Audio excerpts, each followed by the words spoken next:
your science teacher. So as we have already started with chapter number 1, so the topics that we have already covered in this chapter are what is food. Then after we have discussed about the food varieties. Okay, in that we have discussed the topic called ingredients. That is food. What are the materials that are required to prepare a particular dish? That is called food ingredients, right? Then after we have discussed about the different sources of food, right? So we have broadly divided into two categories, that is plant as a source of food and animals as a source of food, right? Till there we have discussed in the previous class. Today we will be discussing about how to prepare sprouted moong or chana, right? You must have eaten many times in your home as a food or in a lunch or a dinner. So let us see how it is prepared. So the very first step, how it is prepared. Okay, so the very first step is take dry seeds, right? Dry seeds means seeds can be a moong as well as chana. Any one of them you can take. Okay, you can take dry seeds. Take dry seeds and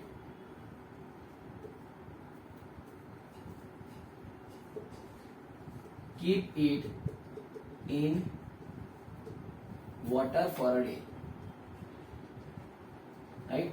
For one day you have to keep it in water, right? So what will happen? It will absorb water in that particular day, right? Because in order for germination, water is one of the requirement, right? So we are putting into a water for a day.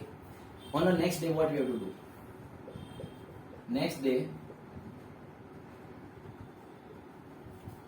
drain water. Drain means to remove water. That is drain or remove water and leave seeds in a vessel.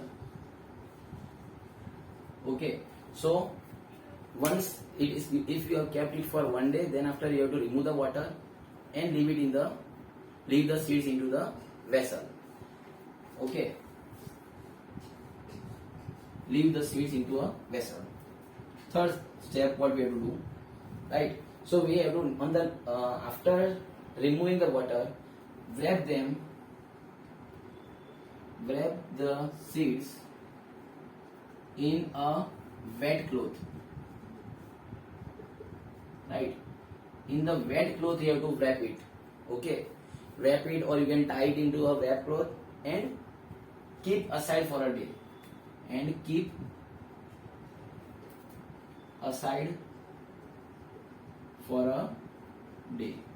Okay, so after keeping for one day, you will get observations, right? What you will find? You will find whether some seeds, what all changes you will see. So that is called observation, right? So what observation you will get?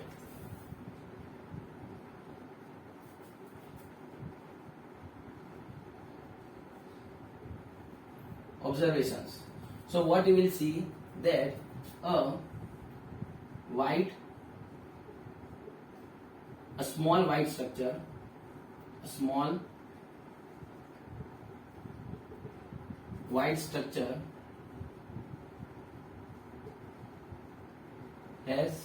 have grown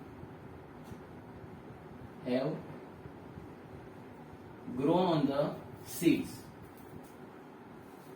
Okay, so what is this called? The white structure that shows that the seed has undergone germination, right? The seed has undergone germination. That is what it signifies. Okay, so from this I can conclude that such seeds are, so I can say that the seeds are sprouted seeds. Okay, the seeds are sprouted seeds. So instead of seed, if you take for seeds, you can take any of them, moong as well as chana. You can take any of them, right? In case if you don't find any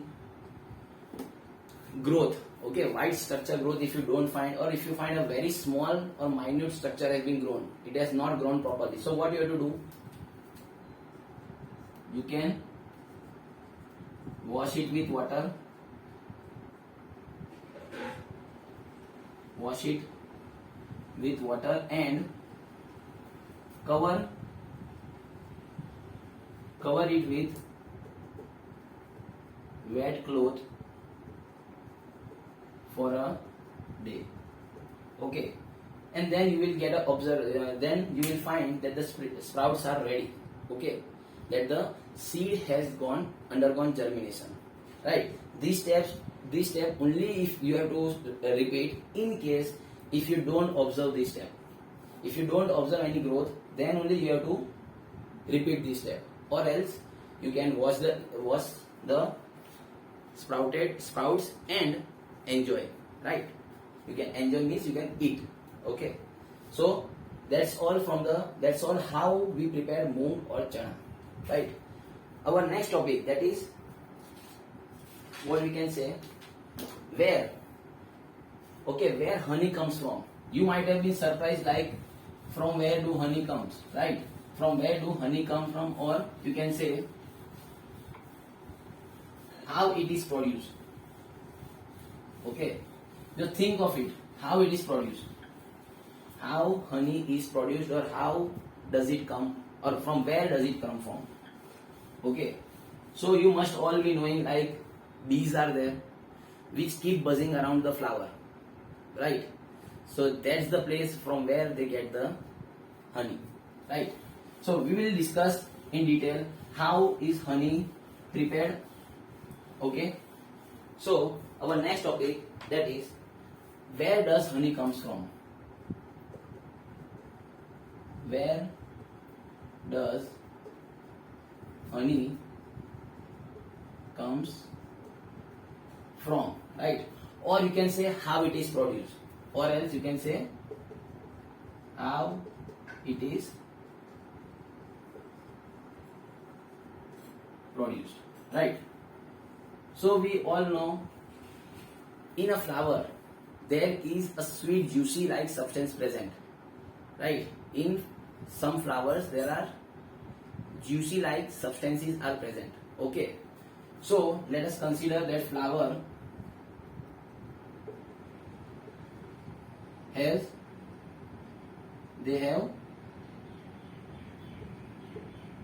juicy sweet juice, or you can say sweet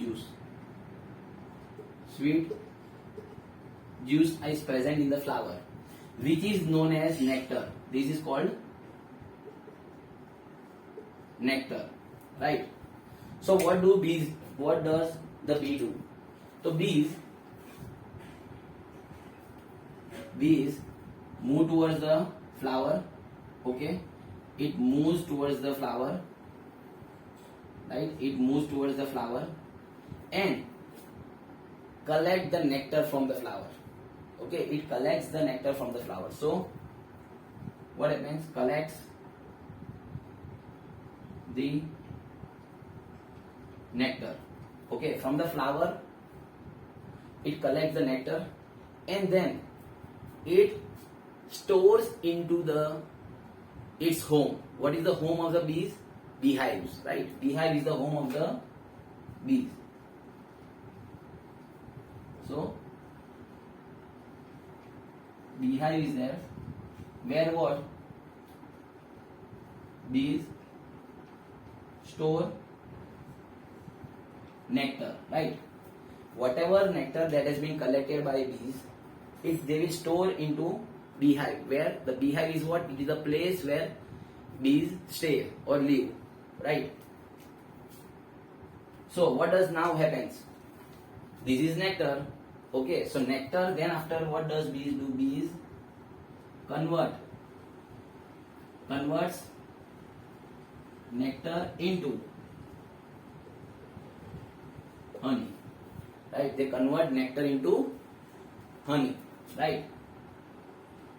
So that is how honey is produced, right? Honey, just take a note, there is no honey present in the flower. Okay, there is no honey present in the flower. Nectar is there in the flower. Then it is bees that converts nectar into flower. So what I can say honey is a source of bees. That is, it comes under the source of food under the animal category, right? Fine. So now you must be thinking, why bees has to store? Because it is a food of bees, right? This nectar is a food, acts as a food for the bees.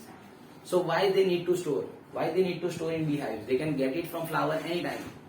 No, it is not the case. Why they need to store? Right? Why? Why bees stores nectar? Okay. Why bees store nectar? This is because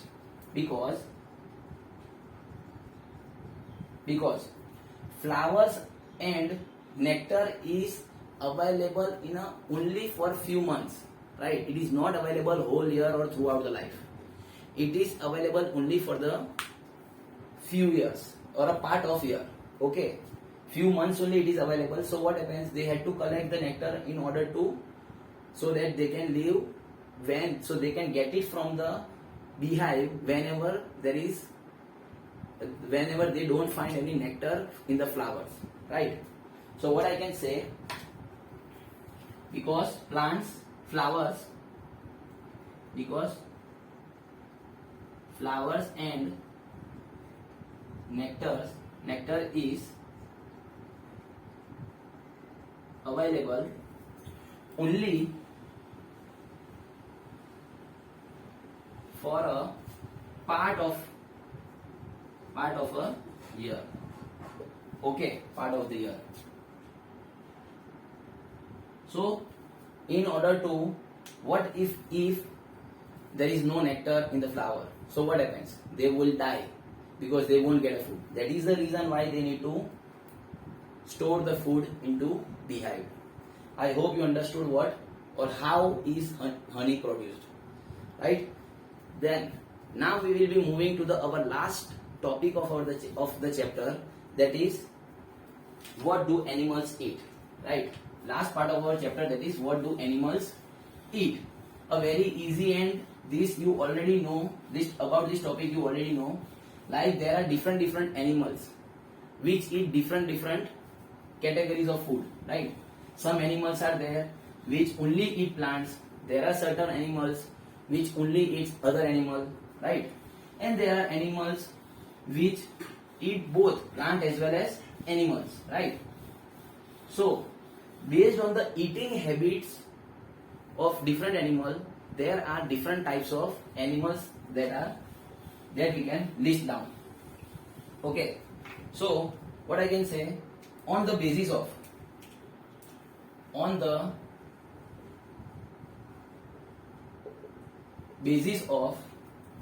eating habits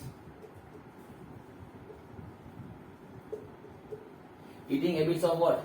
Eating habits of animals. Animals are broadly divided into three types. Animals are broadly divided into three types or three categories, right? Okay, what are those three categories? So one is herbivorous animal. The second category is carnivorous animal, and the last category is omnivorous animal. Right? What are those? Right? I know you already know about this topic. Okay. Still, we will see in detail about these categories. What are herbivorous? So these are animals that or which only eat plants or plant products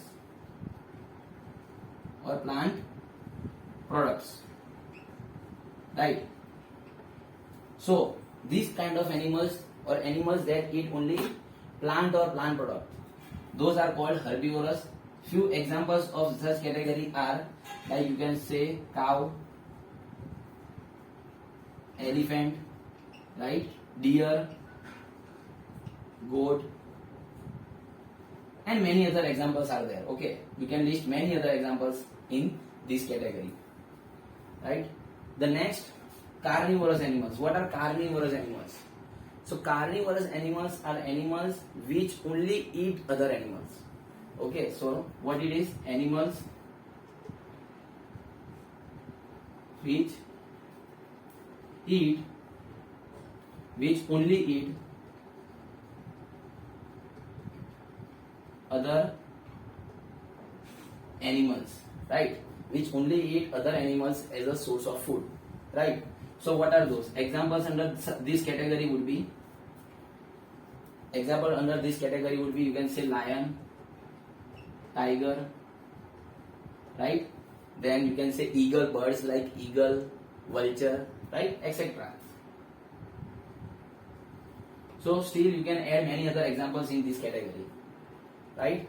And last, what is omnivorous animals? So omnivorous is what? Combination of herbivorous and carnivorous animals. That is animals that eat both plants as well as animals. Okay, so animals which eat both plants and other animals, right?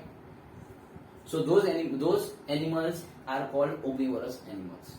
Okay, so what are the animals? Which are the animals? What will be the example of such kind of animals? So let us see the example, like you can say dog, cat, right? Many other examples are there, like crow you can say, bear you can say, right? Many examples you can keep on adding. So this was the broadly what are the different categories of animal based on the eating habits, the way or what kind of food they eat. We have divided animals into 3 categories. Okay, so I hope you have got it, whatever has been discussed in the today's lecture, right? And here we finish our chapter number 1 explanation part. Thank you, students.